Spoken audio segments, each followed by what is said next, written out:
Доброе утро, дорогие друзья! Меня зовут Стали Ханкишиев. Это программа о вкусной и здоровой пище.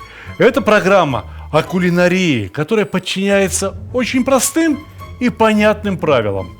Например, если вы собираетесь почистить картошку, то сначала ее непременно следует отмыть. Это правило распространяется на все клубни и на все коренья.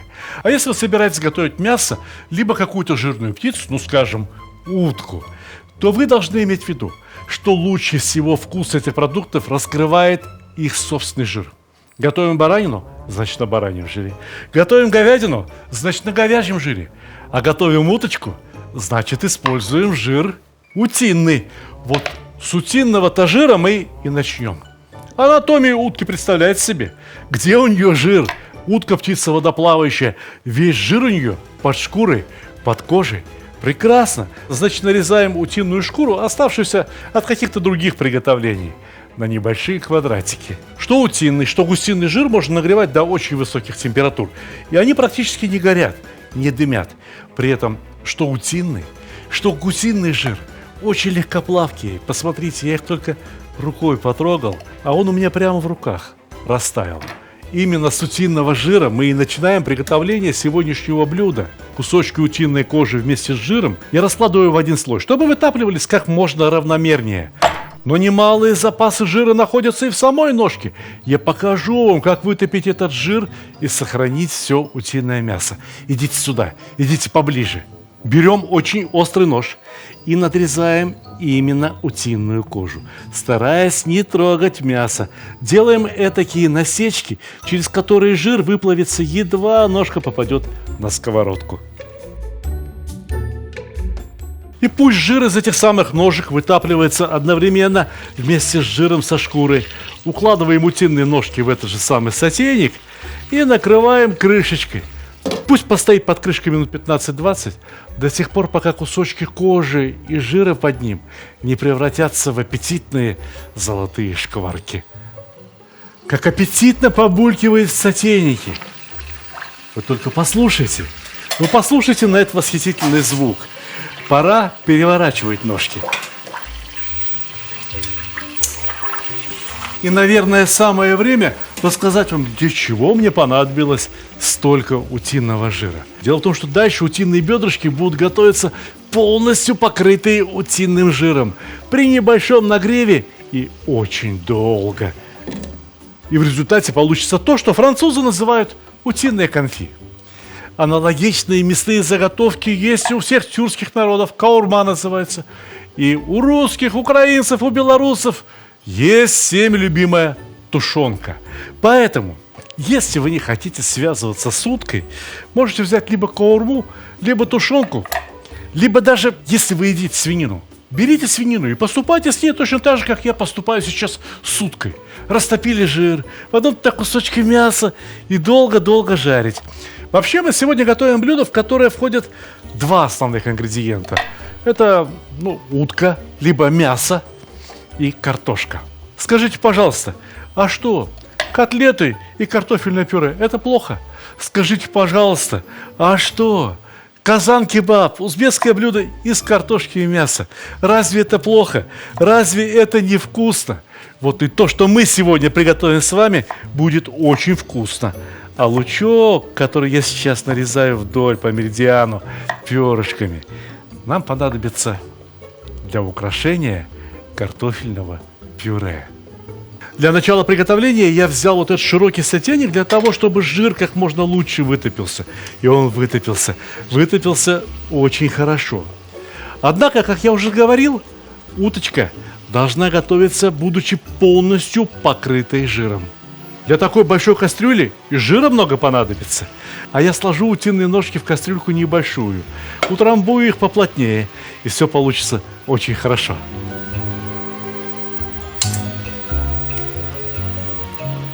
Вот эти шкварочки, вы понимаете, да? Вы понимаете, что это деликатес?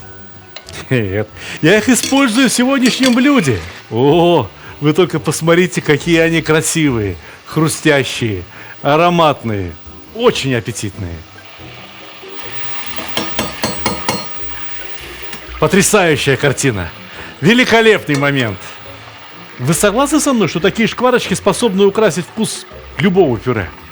А что вы думаете? Жареный лучок. Как он сработает в пюре? Жарить лук необходимо до золотисто-красного цвета, постепенно убавляя нагрев. Вот он какой, все, дальше жарить не надо. Пахнет наилучшим образом. Очень вкусный лук получился и очень вкусный, правильно ароматизированный жир. Вот это все не выбрасываем ни в коем случае. Это заготовки, это очень ценные приправы к будущему картофельному пюре. Ну а пока что заливаем жиром утиные ножки.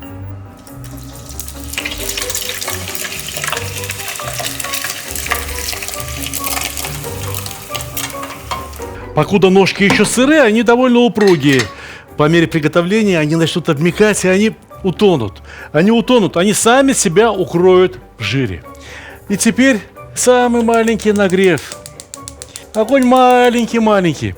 И вот чем дольше будет стоять, может быть 3 часа, может 4 часа, тем вкуснее будет. Однако соль не забудьте. Без соли вкусной еды не бывает. Кладем щедрую щепоть.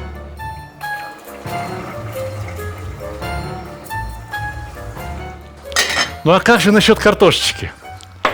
Ровно год назад мы показывали в нашей программе, как готовить чудесное картофельное пюре. Но если вы наведете камеры ваших смартфонов на вот этот прекрасный QR-код, вы попадете на мой канал в YouTube, где я рассказываю, как приготовить картофельное пюре еще вкуснее. Ножки мне попались от довольно молодых уточек. Они оказались готовыми буквально за 2,5 часа. Нет, на самом деле это нечто среднее между обжариванием и отвариванием. Потому что мясо само получилось таким, каким оно обычно получается после приготовления в холодце. Пусть ножки слегка остынут, чтобы их было проще нарезать. А пока что я смажу жиром формы для запекания.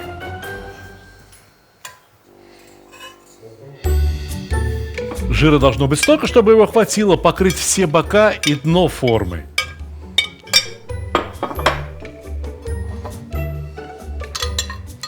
Ну, а где же наше пюре? Вот оно.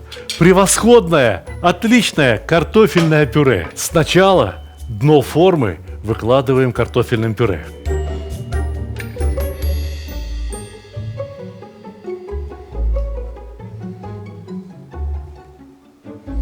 Снимаем утку с кости и нарезаем некрупными кусочками. Напоминаю вам, что мясо может быть любым, не обязательно должна быть утка. Может быть какое угодно мясо. И баранина, и говядина, и свинина. Впрочем, можно попробовать приготовить и из индюшатины, и из курятины. Самое главное здесь – способ приготовления. Я думаю, что не помешает слегка поперчить и еще раз посолить. Да, мы солили снаружи, но внутрь птицы соль так и не проникла.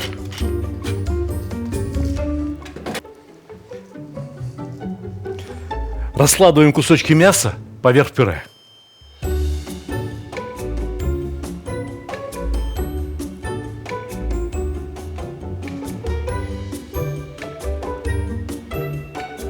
И раз уж так вышло, что у меня сразу 2 формы, я приготовлю их по-разному.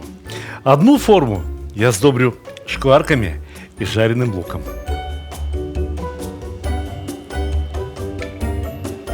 Поверх мяса, поверх лука, поверх шкварок еще раз картофельное пюре. Укрываем. Получается как бы такой пирог, где вместо теста что? Картофельное пюре. Я думаю, что сочетание вкуса картофельного пюре, жареного лука и шкварок знакомо и мило очень многим. Но следующую запеканку я буду готовить с совершенно другим вкусом. Дело в том, что буквально вчера я вернулся с конкурса кулинарных книг из Парижа, где я представлял 2 вот этих книги. Моя самая новая книга «Казан, баран и новые кулинарные удовольствия», а также книга, с которой я не смог принять участие в конкурсе в прошлом году из-за коронавируса. «Счастье кулинара». Но теперь все в порядке с прививками. Я поехал во Францию, отвез им плов, получил 1 место в качестве лучшая книга европейского шефа-селебрити. А назад привез чудо. назад привез настоящее чудо. Дело в том, что декабрь, когда мы снимаем эту программу, является самым высоким сезоном трюфеля. Ох, как я соскучился по этому аромату. Аромат настоящего трюфеля невозможно описать словами. Нет таких слов. Но трюфель превращает любое блюдо в шедевр. Особая терочка, при помощи которой трюфель можно нарезать очень мелко, очень тонко.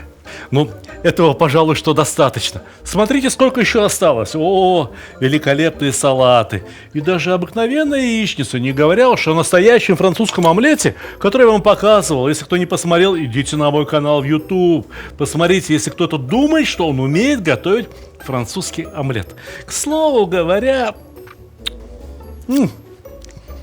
некоторые французские повара тоже так думают. А я их взял, да и поругал. Чтобы не халтурили, чтобы брали пример с нас, российских кулинаров, которые уж если готовят, так готовят от всей души. Знаете, почему я улыбаюсь? Знаете, чему я радуюсь? Я уже знаю, каково это будет на вкус. Я представляю себе реакцию едоков, которым повезет, которым на тарелку попадет кусочек вот этой восхитительной запеканки. Красивый внешний вид блюда тоже очень важный момент. Берем сыр. Сначала немного пармезана для аромата. Да, у нас здесь и так богатый, очень богатый аромат, но тем не менее, вам нравится вкус хорошей пиццы? Вот мы его сейчас прямо здесь и организуем. Это первый слой пармезана, причем здесь совсем немного, ну буквально по 20-30 грамм. Он, когда натирается, получается таким довольно рыхлым.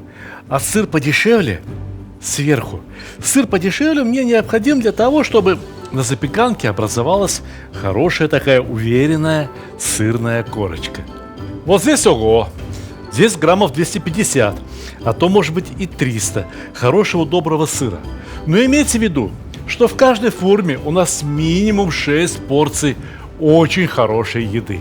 И 25 грамм сыра на человека – это не так уж и много. Ведь, по сути дела, мы готовим одно из главных горячих блюд для праздничного стола. Тут сначала какие-то закуски, сначала какие-то салаты, соленья, консервированные. А потом взяли и подали по дольке картофельной запеканки.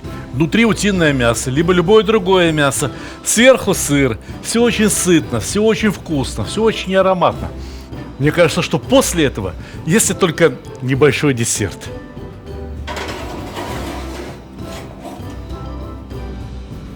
А теперь минуточку внимания. Сейчас я расскажу о секрете, который всем очень понравится. Вот поставили форму для запекания в духовку. 180 градусов. Прошло всего лишь навсего 5 минут. И сыр расплавился. Сыр расплавился, и это очень хорошо. Можно остужать эту форму в прохладном месте, накрыть ее фольгой и после этого поставить в холодильник на 2, даже на 3 дня. А потом, когда пришли гости, духовку надо будет поставить на 150 градусов. И выпекаем до тех пор, пока сыр не получится янтарно-красным. Таким, каким он получится в этой форме после запекания.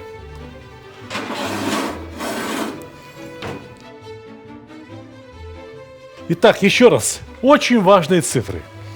Если мы готовим это блюдо с самого начала до конца, 180 градусов, минут 25, 30, и достаете из духовки вот такое. Если же вы подогреваете заранее подготовленное блюдо, то времени потребуется минут 30-35 при температуре 150 градусов.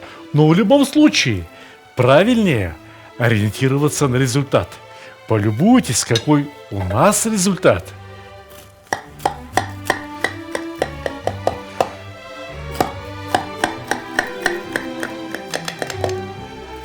Превосходное, очень нежное пюре, которое, в котором так много мяса, в котором так много всего вкусного.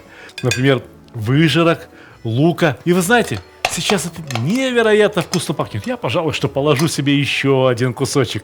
И я предвижу комментарии от моих подписчиков в Ютубе, в Инстаграме. Мы хотим, чтобы вы попробовали, мы хотим узнать, вкусно ли это. Нет, мои дорогие, это я хочу, чтобы вы попробовали.